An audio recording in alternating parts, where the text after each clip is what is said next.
welcome back to my channel. It's your girl Sharon, aka Melanin Nostalgic Runner, and we are doing another Get Fit With Me series, Yoga Edition.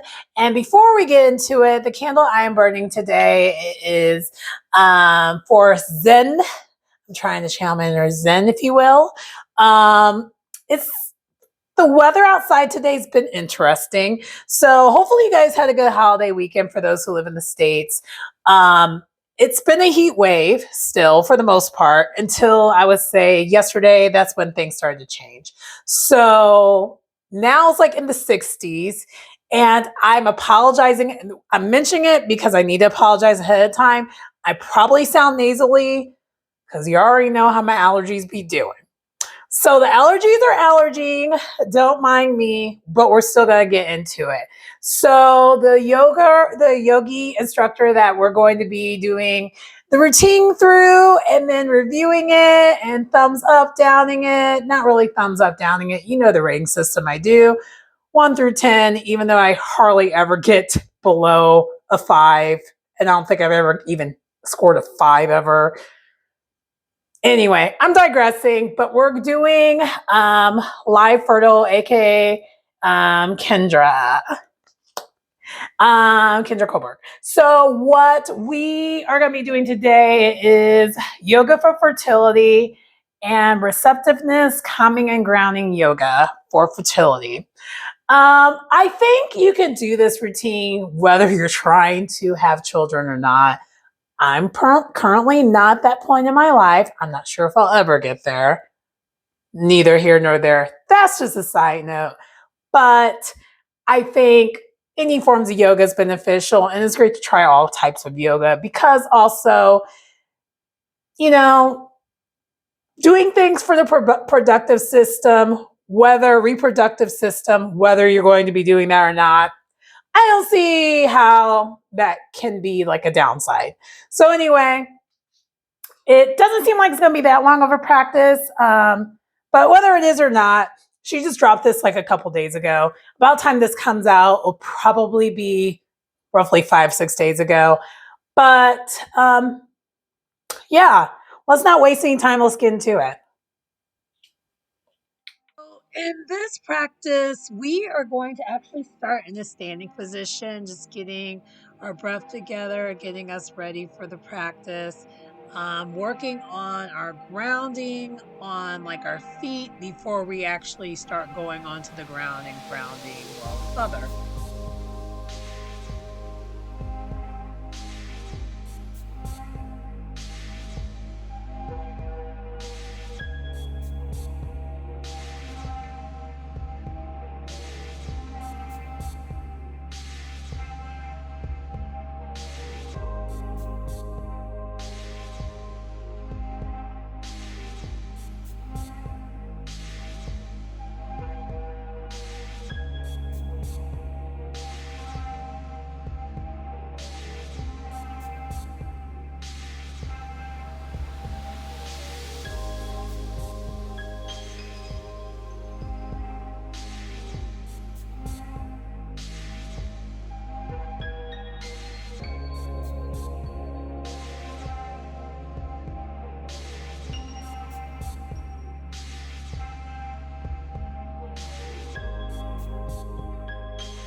From there, once we are working on our breath, we are going to start, moving our arms around a little bit, just briefly, before we then make our way over to the ground to a tabletop position for our next pose.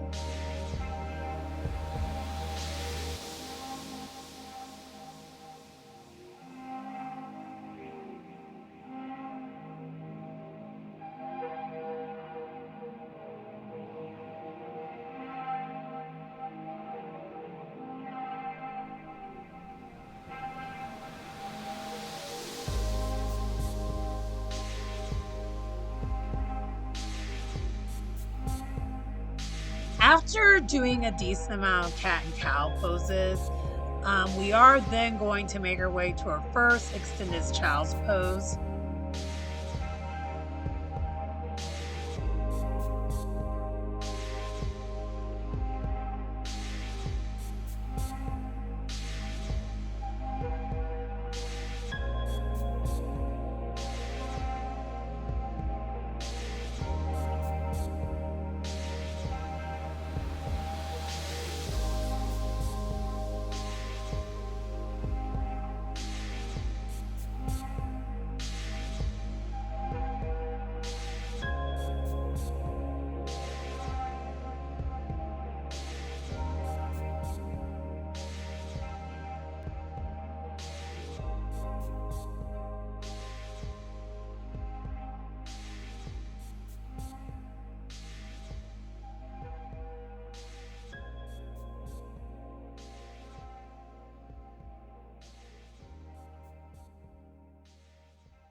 From the extended child's pose and holding it for a couple breaths, we then are going to make our way to lying on our backs. And then from lying on our backs, we're going to just give ourselves a nice squeeze with our knees into our chest. And from there, we then will make our way from that into kind of slowly transitioning over into a happy baby pose. And then from holding that, then we will make our way then into a cobbler pose. And we're going to be in that as a resting pose for a couple breaths. And then last but not least, we then finally will make our way from that to Shavasana. And that pretty much will close the practice. It's pretty short and sweet, but it's very much a nice soothing practice to wind down with.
Hi, so that concludes the video for today. How I rate it, I will give it a solid 9. I did enjoy the practice quite a bit. I would recommend it if you need something to kind of simmer you down, calm you down after a rough day at work. It was just what I needed. I'm probably actually going to do more yoga after this, but something to get things going so I get my energy back up. But I did like it because it calmed me down. And if you notice, Whisper, per usual, was heavily involved. And also, again, I think I did apologize before the video. I definitely want to apologize about this. Also, my allergies, even throughout the practice, were driving me nuts. So I actually had to pause, resume, multiple times in this video. And even Whisper's allergies are bothering her. She has something going on with her eye, and that happens whenever there's a lot of mold. I've noticed, just like outside due to rain and whatnot. She's just as miserable with allergies as I am. It's kind of crazy. I think we have similar allergens that we just do not like in this household. Zero, he's chilling per usual in the background, sleeping in my room on my bed because he likes to sleep by himself. Whatever. Anyway, being a typical cat, I guess. Whisper is my, those who are familiar with my channel knows that Whisper is my cat dog. We're inseparable. We're twins. We're out everywhere together. Not really. If she was someone who was cool with, like, if cats were type of animals that were okay with always being out and about, I promise you she would be one of those. But anyway, that does conclude the video. Kendra, you did it again per usual. Yeah, it was just what I needed. Again, solid 9. I would definitely check out the rest of her channel. For those who may be actually looking for some fertility advice, or even like reproductive health advice, I would check out her channel. I've checked out, actually, off topic, but actually related to her channel, I actually have checked out a lot of her videos that are not yoga related, because she also is a nutritionist. So I've checked that out, and some of the other things she has going on. So if you are someone who needs that and have, or someone who needs it, I would recommend this channel. So go to her channel. Again, I'll put her link in the description like I always do. But anyway, please like, comment, subscribe to the channel to get anything out of the content. It's your girl Sharon, aka the Melanin Nostalgic Runner, and I will see you next time. Bye.